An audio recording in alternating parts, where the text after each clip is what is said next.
Hey, welcome to the Band Advice Podcast. Matt and Mark talk music. Two dudes and a guitar or whatever, right? Yeah. I'm Mark.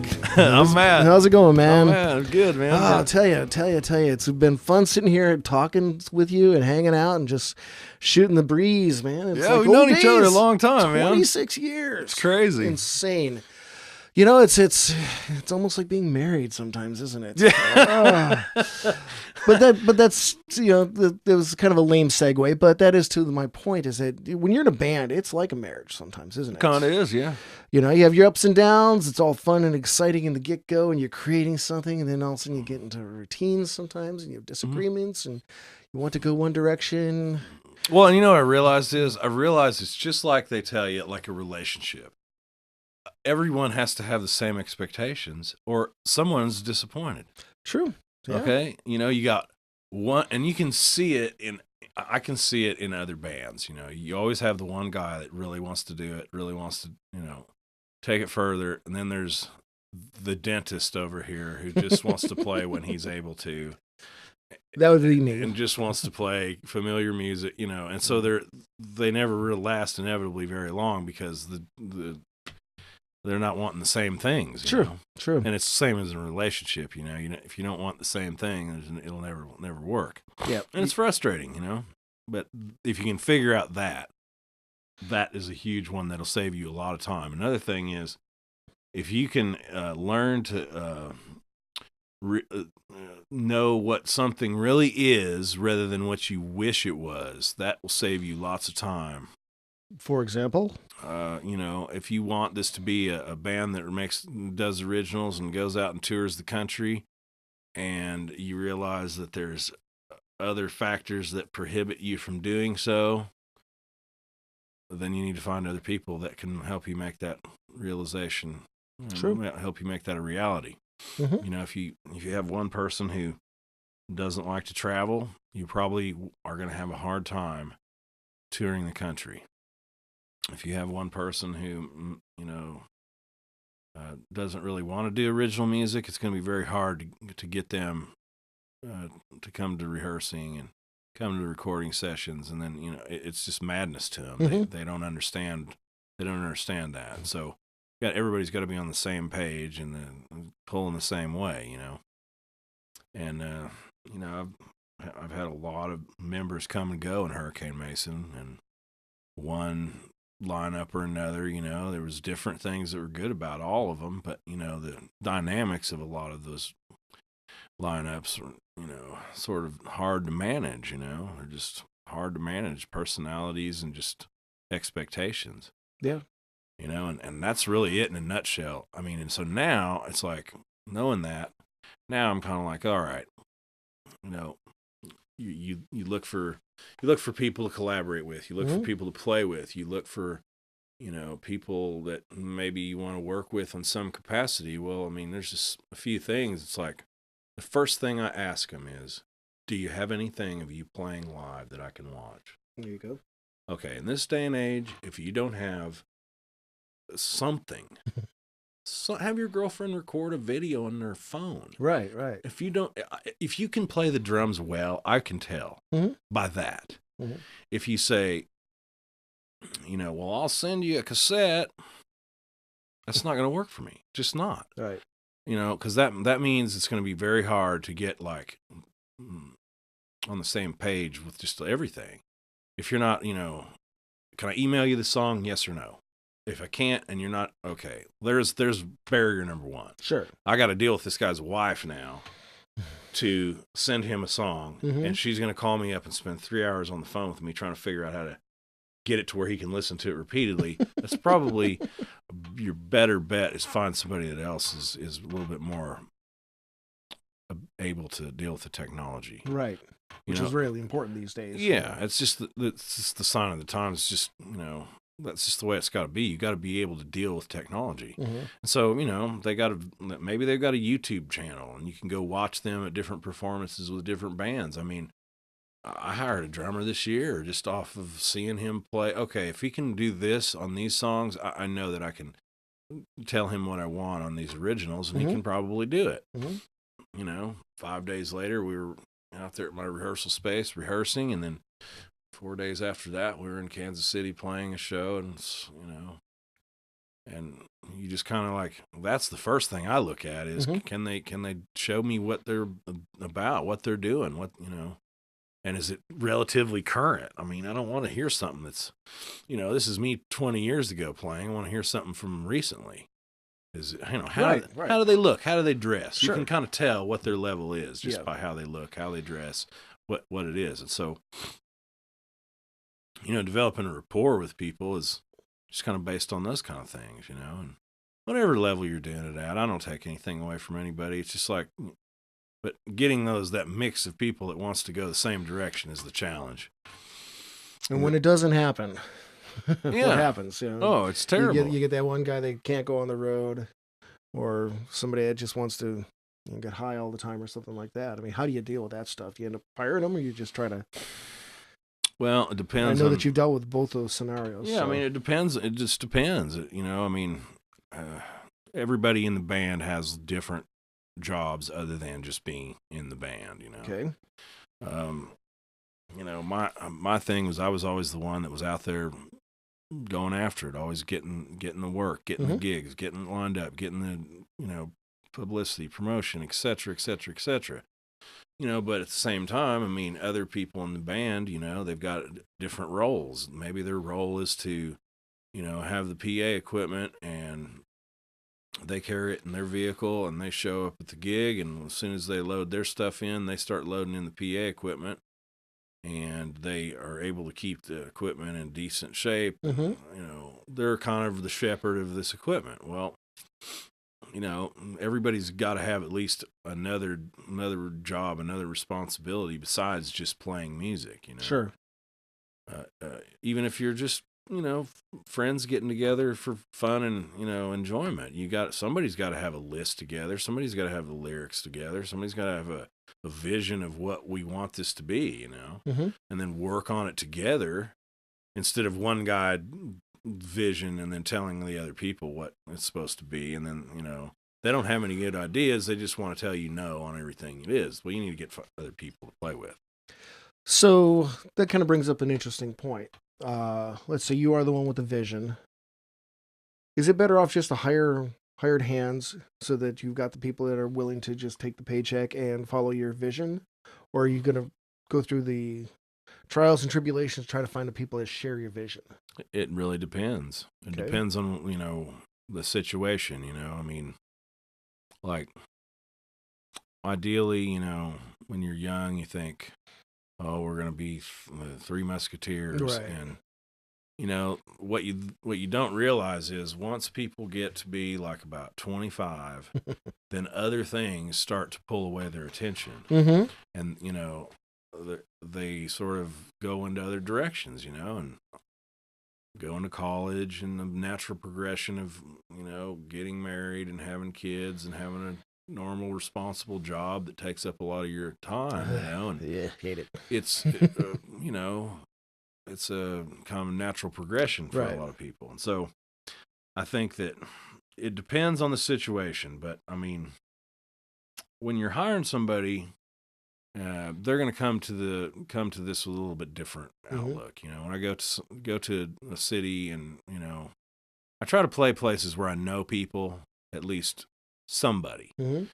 So okay, like in Austin, I know my friend Hunt. He plays bass, and so I'm like, Hunt, get us a drummer. Get us a good drummer, and we'll send him these charts, and we'll send him these MP3s of what we're going to be doing at the gig.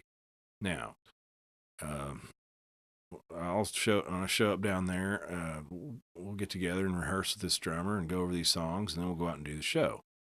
I mean, that's the little different level of person than who's just in, a regular band, like a marriage type situation where they're just playing with these same people all the time, band guy for hire, whatever instrument. That's a different situation. And so,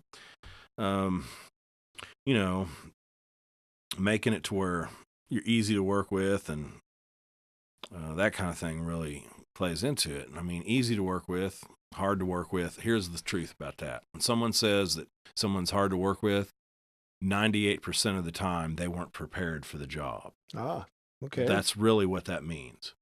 Oh, Matt Mason's hard to work with. Well, Matt Mason is hard to work with when you come to the job and you don't have this stuff learned like you said right, you would. because you have a level of expectation. Yeah, that they're supposed because a month ago I sent you these MP3s and I sent you these charts, and you didn't have any questions. Now you're not prepared for the show. Right. If that makes me hard to work with, well, who's really hard to work with? Right. I would say this drummer's hard to work with because he didn't have prepared what he was supposed to have prepared. And playing with the same people, eventually you kind of come around to the people that's got water seeks its own level, I mean, even the famous guys. It's like there's always, any famous guy's always got at least one semi-famous sideman with him. True. And Buck Owens, what was his guy's name? Don Rich. Right, yeah. I mean, Waylon Jennings, he had, Richie Albright. He had, Willie Nelson's got Paul English on drums. I mean, Elton John's got Davy Johnstone on guitar. Everybody's kind of got their, Jackson Brown with David Lindley. Everybody's got their star session guy, their star guy that's always been there with them. Now, whether or not they're cut in on the business part of the band or anything else in the band, that's kind of up to the individual person, But I don't know. There's really a good answer. It's just, that's sort of been my experience is having a band is cool and that's what everybody would love, but it's just not always possible. Sure. It's just not always possible. I just, I get these calls all the time. It's like, come down and we rehearse from 12 to 6 every Sunday. And I'm like, all right, so as soon as you get out of church, you send your wife and kids home and then you go have your little band yeah, time. Exactly. And it's like, well, I mean, not that there's anything wrong with that. I've played, I've played 75% of the songs on your set list. I've played them over 200 times live and been paid for it. Right. Now, tell me when your next gig is, and I will be there and I will be able to play this. If you feel like we need to rehearse for the gig before that, I'm interested. But being the fact that I live a ways out of town, I just can't commit to driving down here and rehearsing ad nauseum these songs I already played live many times with a band that's really not like and doing what I really am going for, and that's just finding a fit and knowing yourself, It's like Ace, my late friend Ace Eversole, he had some great advice. He's like, you need to find out who you are and turn that up. There you go. The problem is finding out who you are is hard. Yeah, yeah. It's hard. I mean, because who you are and who you want to be are often different. Exactly. And you need to figure it out what you're good at naturally. Right. And polish that. Okay. That's the name of the game. And so play to your strengths. Play to your strengths. Cool. There's plenty of songs I absolutely love. However, I don't really feel like, I've got the natural thing in me to really replicate these songs like a written copy of it. It's not like you can go and, I wouldn't go out there and cover a Journey song, right? I mean, as fun as that would be, it's just probably not. My voice is not like Steve Perry at all. Right. I don't really feel like it's worth spending time like reinventing a Journey song done in my kind of style. I really don't really, but it's sort of something like that. Yeah, yeah. Cool. So you got your two different ways of handling it. You can go hire guns, or you try to find people to share your vision. But even then, I mean, you're going to run into family problems. So how do you... So let's say you get along with everybody just fine, but you got two people that don't get along. Your bass player and your drummer just are at each other. Now you're suddenly playing babysitter. Is that really... I mean, how do you resolve that? Well, in my situation, it was... Ace was the warm water between fire and ice. And he knew how to talk to Sean to get what he felt like we should be doing next, and knew how to talk to me, and sort of like the back and the forth. And every band needs one of those. The voice of reason. Yeah, and the kind of the older brother that's been through it all and understands what the fails were in the beginning, and sees this is what we need to be doing now, and is able to sort of become the middle ground between the fire and the ice. And the rhythm section should always be tight. They got to be on a nonverbal communication. And that's something after about 500 shows together, I started to realize, I'm like, we're having a conversation here. Much of our music's improvisational, but we're still like we're having a conversation. Yeah. And sometimes it's like it's a good conversation. Other times we're having an argument. And I'm not looking at anyone. I'm not scowling. We're having a conversation. Now, that doesn't happen when you haven't played many, many, many shows together. Sure. After about 500 shows is when I started to really realize that was happening. And it's nonverbal communication. It's, different ways just subtly that you just aren't going to get if you've seen a band once or twice or 5 times. You're not going to get that. But after you've played with the same people hundreds and times, you start to understand what goes on there. And so that is just really cool because most people never get to that. How many bands do 500 gigs ever? I don't. I mean, not very damn many of them. And so what happens? Somebody gets mad and quits. Somebody's wife doesn't like it and they quit. Whatever it is, it's just the odds are stacked against you. And every year you get older, they become more hard. The odds become greater. I mean, people think, I think a lot of times when people say, "Oh, I'm getting too old," I think it's a thing is they're so damn lazy. They just want an excuse to try to explain their way out of not wanting to do anything anymore, Well, I don't know necessarily that they're lazy, Sometimes. but I'm sure sometimes, but there may also be they've lost their passion for it and they don't want to admit failure, saying, I've tried, it didn't work, or I just don't want to do it anymore. So they kind of rely on getting too old, or have responsibilities and stuff. And, One guy, I think that's kind of what went down with you and I too. It's because we were playing a couple times a week for 2 or 3 years straight. And it became a job for me, and I already had a job. Yeah.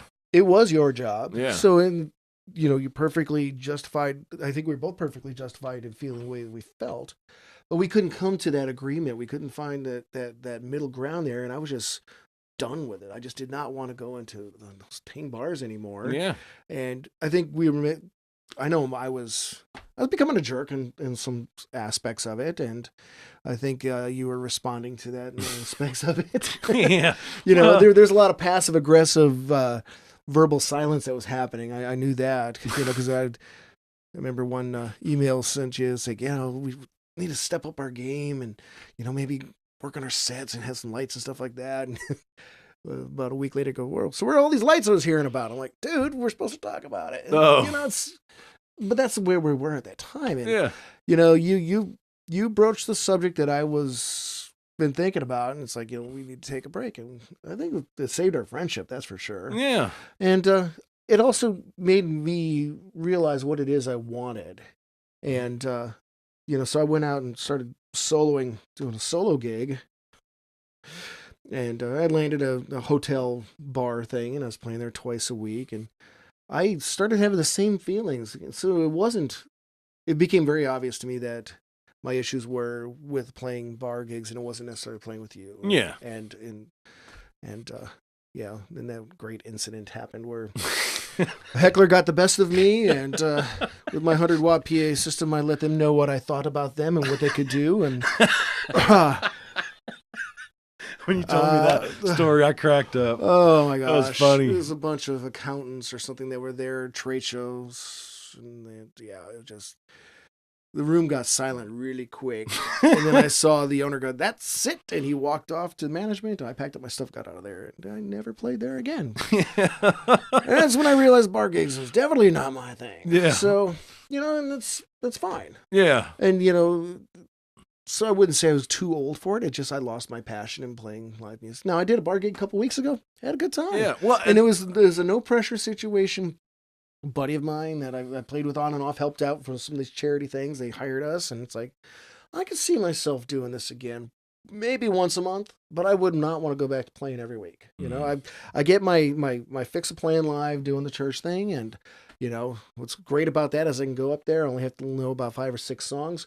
Nobody's telling me I suck, get off the stage, and nobody's asking me to play Freebird. Yeah, exactly. Although it sounded really cool with that organ. Yeah, of course it would. Yeah. So it goes back to what I was saying earlier. It's the expectations. Right. If you're going out there to a club and you're expecting to, go forward one way, or the problem is most people don't have any. Right. You know, a lot of musicians are just like, I just want to drink beer, see some and play some music and make a little money. And I'm like, well, hell, we can stop now because Sure. you've obviously, you surely have gotten, you know, Right. more than your bang for your buck on that. You know, we don't even need to do any records or go any tours or do anything else. If that's all your ambition is, you know, when I started playing with other people in different places, I mean, it was like you start to realize, like, man, you know, you got to have you know, some drive. You got to have some goals. My mom always Right. says that, Matt, get Business some plan. You got to have some goals. You got to have some goals. If it's not serving your goals, you're not doing it. Don't do it.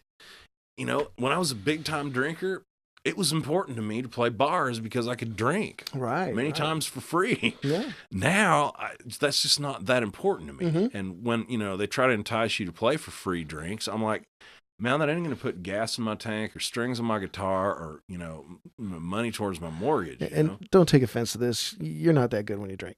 Neither am I. at least when we get to the levels that we did back in the day, Man, there's times it's like, how many Jaegers did I have?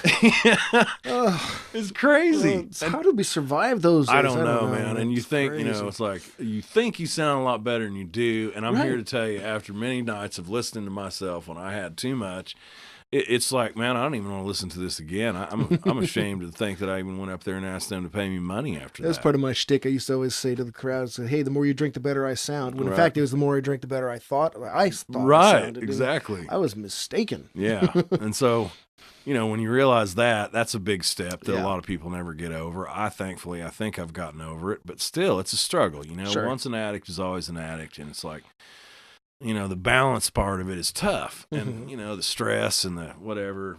There's all those other factors that go into, you know, playing, and then you got to compound that with, you know, the people are right there in front of you. They're, you know, on top of you. Many times there's just not a lot of room to be set up. There's not a, you know, just certain times, you know, you're just, it's hard. It's really hard, especially when you do it all the time, you know. And then you start having internal strife. It's it sucks the joy out of it sometimes. Yeah, I mean, there's been plenty of times where I was just, you know, you get mad and it's just not good. No. You know, and everybody wants to see the, you know, the four pals like the monkeys getting along great, exactly. you know. That whole fantasy about, you know, and the image that you put across, the Three Musketeers, like you say, we're a band, we're all together, all for one, and we're this creative force, and it doesn't work that way. Even some of the biggest bands out there are usually just one guy that's name is on the contract, and the rest of them are hired guns, and then what happens, sometimes they don't show up for their concert, like it happened when Sam Borrow didn't show up to finish off the Bon Jovi tour. It's like, and John said, it's like, being in rock band's not a life sentence. He just didn't come to work one day. Yeah. And you know, then that leaves other opportunities, you know, and Phil X got up there. Absolutely. He was riding some pretty good popularity off those videos, and that was genius on their part. And it was great for Phil X because, you know, it was a good payday in front of a lot of people. I mean, and so, I don't know. I think Bon Jovi probably has the deal, and everybody else, like you said, is you know, the well-paid, compensated sidemen, you know, and of course Richie gets his royalties for being co-writer on all those tunes, so you know that's maybe yes, I believe he does. I mean, there's just so many stories of these people that they didn't, you know, and you hear the stories about what the Colonel used to do to all the guys that write songs for Elvis. Oh yeah, you know, he'd take his 50% cut because it's like, well, you have the privilege of writing a song for Elvis. It's like, man, that dude he was a piece of work. We'll have to do a whole exploration of Colonel on that one. Well, I mean, there's all the, you know, there's those managers that somehow they kick around that word mensch. They kick around that word, you know, like, and you talk about Shep Gordon that managed Alice Cooper and Frank Zappa, and you talk about Bill Graham, and you talk about, you know, those just super business guys, you know, and they're Peter Grant, you know, I mean, Led Zeppelin. I mean, he was able to do things for Led Zeppelin that, you know, wasn't really done up to that point. You know, when you negotiate with the record label and say, okay, we're gonna come out with this packaging on this new album, and it's gonna be quite a bit more elaborate than anything you're used to, but you're gonna pay for it all. He told Atlantic they were paying for all of the packaging, and they were gonna you know, I mean, you got to be sort of aggressive to get the best for your band. Steve Jobs was real similar that way too. He when the iPhone was getting ready to come out, he went around to 3 of the big cell phone providers and says, "This is what you're going to do, and this is how much you're going to sell it for, and you're going to do this, that, and the other." And 2 of them said no, and guess who got the gig? AT&T, and they made some coin off that deal. So Yeah. but it takes some gall to walk into a major company or even record labels or anything like that and say this is what you're going to do. But if you pull it off, it's pretty genius. So. Yeah. Well, I mean, people respond to numbers. Yeah. Whether they're, in Led Zeppelin's case, I mean, they came to the United States and they played for the first time in 1968. And it was kind of, onward from there. And, that was when the dawning of the rock business was starting. And, people like Peter Grant were able to, secure things that other bands just weren't getting. Mm-hmm. And I mean, that comes out in the, just the drive of the whole thing, I think. I mean, why is it Led Zeppelin now is still a household name, yet, some of those bands in that same era that were just as good, that maybe just didn't have the 2 or 3 ticket seller songs, maybe Mm-hmm. they just didn't have the budget, didn't have the money, didn't have the mystique behind them. Yeah, to get on those good bills. And, I don't know what the magic formula is, but obviously those guys had it. And, just the studying of how they made it to where they could do what they did was pretty fascinating.